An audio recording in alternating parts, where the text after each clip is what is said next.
샬롬 반갑습니다.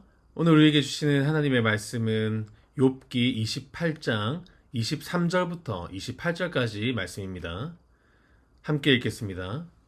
하나님이 그 길을 아시며 있는 곳을 아시나니 이는 그가 땅끝까지 감찰하시며 온 천하를 살피시며 바람의 무게를 정하시며 물의 분량을 정하시며 비 내리는 법칙을 정하시고 비구름의 길과 우레의 법칙을 만드셨음이라.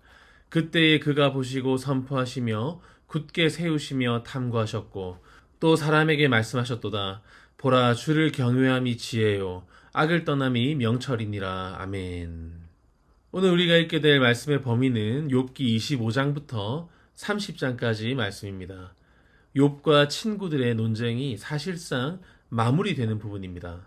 25장에서는 빌닷이 마지막으로 등장하여서 인간의 연약함과 또 무가치함을 강조하고 또 하나님 앞에서 인간은 벌레와 같고 또 구더기와 같다고 말합니다. 사실상 그 욥이 의롭다고 주장하는 것을 우회적으로 비판하는 것이죠.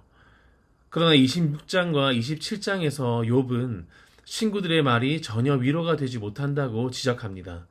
오히려 자신은 끝까지 하나님 앞에서 정직하게 살아왔으며 또 죽는 날까지 자신의 결백을 굽히지 않겠다고 선언합니다. 그런데 28장에 가면 분위기가 갑자기 달라집니다. 지금까지는 어떤 논쟁이 계속 이어졌는데 28장에서는 마치 어떤 시편이나 잠언을 읽는 것과 같이 어떤 지혜의 노래가 등장합니다. 도대체 참된 지혜는 어디 있는가라는 질문을 던지면서 인간의 한계와 또 하나님의 지혜를 노래합니다. 그리고 29장에서는 욥이 과거를 회상합니다. 하나님께서 자신과 함께 하셨고 또 많은 사람들에게 존경받고 인정받았던 그 과거를 떠올립니다. 그러다가 30장에 가서는 또 현재의 처참한 인생을 비관합니다. 과거에는 존경받았지만 이제는 조롱받고 있으며 또 사람들로부터 멸시당하고 있다는 것이죠. 오늘은 특별히 28장 말씀을 중심으로 이 욥이 말하는 참된 지혜란 무엇이고 또 어디서 얻을 수 있는지에 대해서 함께 살펴보도록 하겠습니다. 우리가 욥기를 읽을 때 흔히 어떤 고난에 대한 책이라고 생각합니다. 물론 맞는 말이긴 합니다. 하지만 조금 더 깊이 들어가 보면 욥기는 어떤 단순히 고난의 원인을 설명하는 책이라기보다 오히려 인간이 하나님을 어디까지 또 어떻게 해야 얼마나 알 수 있는가 또 그리고 참된 지혜가 무엇인가를 묻는 책이죠. 지금까지 욥의 세 친구는 끊임없이 자신들의 논리를 주장했습니다. 엘리바스는 내가 고난을 당하는 것은 죄 때문이다 라고 말했고 또 빌닷도 비슷한 이야기를 하죠. 하나님은 공의로우시니 네가 잘못했기 때문에 이러한 벌을 받는다. 그렇게 말하고 또 소발은 더 강하게 말합니다. 오히려 내 죄에 비해서 너는 벌을 덜 받고 있는 것이다. 이렇게 말해요. 이 친구들은 모두 자신들이 정답을 알고 있다고 생각합니다. 모든 것을 설명할 수 있는 것처럼 당당하게 말하죠. 하지만 욥의 고통에 대한 그 친구들의 해석은 전혀 이 하나님의 의도와는 상관없는 해석이었습니다.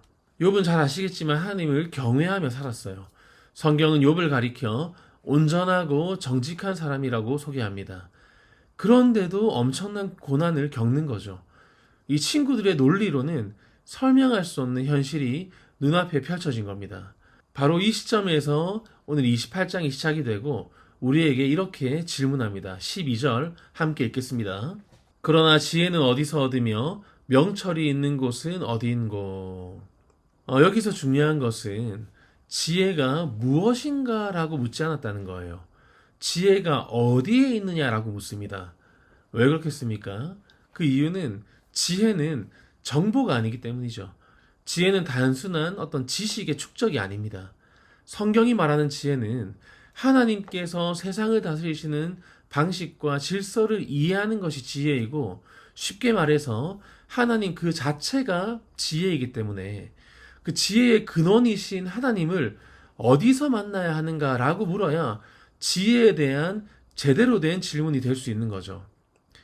그런데 28장은 이 인간은 이 지혜를 스스로 발견할 수 없다라고 결론 내립니다. 오늘 28장을 다 읽을 수 없지만 요약하자면 이런 내용이에요. 먼저 인간의 위대한 능력을 이야기합니다. 사람은 땅속 깊은 곳에 들어가 광물을 찾아냅니다. 금을 캐고 은을 발견합니다. 또 철을 녹여냅니다. 구리를 채굴합니다. 또 깊은 암석을 뚫고 광산을 만듭니다.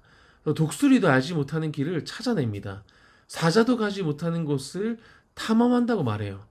오늘날로 말하면 이 인간이 우주선을 만들어서 우주를 탐험하고 또 인공지능을 개발하고 또 심해를 탐사하는 것과 같은 거겠죠.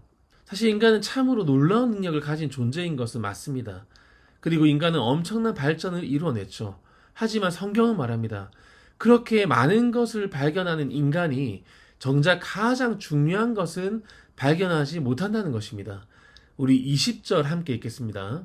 그런즉 지혜는 어디서 오며 명철이 머무는 곳은 어디인고. 무슨 말씀입니까? 여전히 못 찾고 있다는 거죠. 요즘 세상은 어떤 것에 대해서 모르기가 힘든 시대입니다. 인터넷이나 또 AI를 이용하면 어지간한 정보나 지식은 매우 손쉽게 얻을 수 있습니다. 하지만 여전히 인간은 답하지 못하는 질문들이 많이 있어요. 예를 들면 왜 나는 이런 일을 겪어야 하는가? 왜 의인이 고난받는가? 왜 하나님은 침묵하시는가? 왜 내 인생은 계획대로 되지 않는가? 또는 왜 사랑하는 사람을 잃어야만 하는가? 이러한 질문들 앞에서 인간의 지식은 한계를 드러낼 수밖에 없습니다. 욥도 바로 그 한계의 자리에 서 있는 것이죠. 욥기를 가만히 보시면 이 욥이 가장 괴로웠던 이유는 재산을 잃어서만이 아닙니다. 자녀를 잃어서만도 아니에요. 몸이 아파서 만도 아닙니다. 욥을 가장 괴롭게 했던 것은, 욥을 가장 고통스럽게 했던 것은 바로 왜 이런 일이 일어났는지 모른다는 사실. 그것이 바로 욥을 가장 고통스럽게 했던 겁니다. 고난보다 어쩌면 더 힘든 것은 이 고난이 이해되지 않고 설명되지 않을 때가 아닌가 싶어요. 우리는 이유를 알고 싶어 하고 또 하나님께서 왜 이렇게 하셨는지를 늘 알고 싶어 합니다. 그런데 하나님은 때때로 설명보다 신뢰를 요구하십니다. 이것이 신앙의 매우 어려운 부분일 수 있죠. 우리는 답을 원하지만 하나님은 믿음을 원하는 겁니다. 우리는 설명을 원하지만 하나님은 신뢰를 원하시는 거예요. 그런데 마침내 28장은 결론에 도달하게 됩니다. 우리 28절 함께 읽겠습니다. 또 사람에게 말씀하셨도다. 보라, 주를 경외함이 지혜요 악을 떠남이 명철이니라. 아멘. 사실 이 구절이 욥기 전체의 핵심이라고도 할 수 있습니다. 이 경외라는 말은 단순히 무서워하는 것이 아닙니다. 이 경외라는 단어 안에는 존경과 또 경탄과 순종이라는 의미가 함께 포함되어 있는 단어예요. 하나님을 두려워하고 하나님을 존경하고 하나님을 경탄하고 순종하는 것이 곧 지혜라는 겁니다. 하나님을 하나님으로 인정하고 또 내 생각보다 하나님의 생각이 높다는 사실을 인정하고 내가 다 이해하지 못해도 하나님은 실수하지 않으신다는 그 사실을 믿는 것이 지혜라고 욥은 깨닫게 되는 겁니다. 세상은 많이 아는 사람을 지혜롭다고 말합니다. 하지만 성경은 하나님을 인정하는 사람이 지혜로운 사람이라고 말하는 것이죠. 사실 욥은 아직도 이 고난의 이유를 모르고 있는 상태예요. 우리는 1장과 2장을 잘 알기 때문에 이 욥의 고난이 사탄의 시험이라는 것을 우리는 알고 있습니다. 하지만 욥은 아직도 모르고 있어요. 마지막 42장까지 가도 하나님은 이유를 설명하지 않으십니다. 그럼에도 불구하고 욥은 하나님 앞에 엎드리는 거죠. 왜 그렇겠습니까? 욥이 답을 얻어서가 아니에요. 하나님을 만나게 되었기 때문입니다. 하나님을 만나면 하나님만으로 모든 것이 설명됩니다. 하나님 안에서 모든 질문은 무의미해지는 거죠. 하지만 우리는 종종 하나님보다 명확한 답을 얻기 원합니다. 정답이라는 것이 하나님보다 더 작은 것임에도 불구하고 하나님이 아닌 정답을 원하는 것이죠. 하나님보다 문제 해결을 원합니다.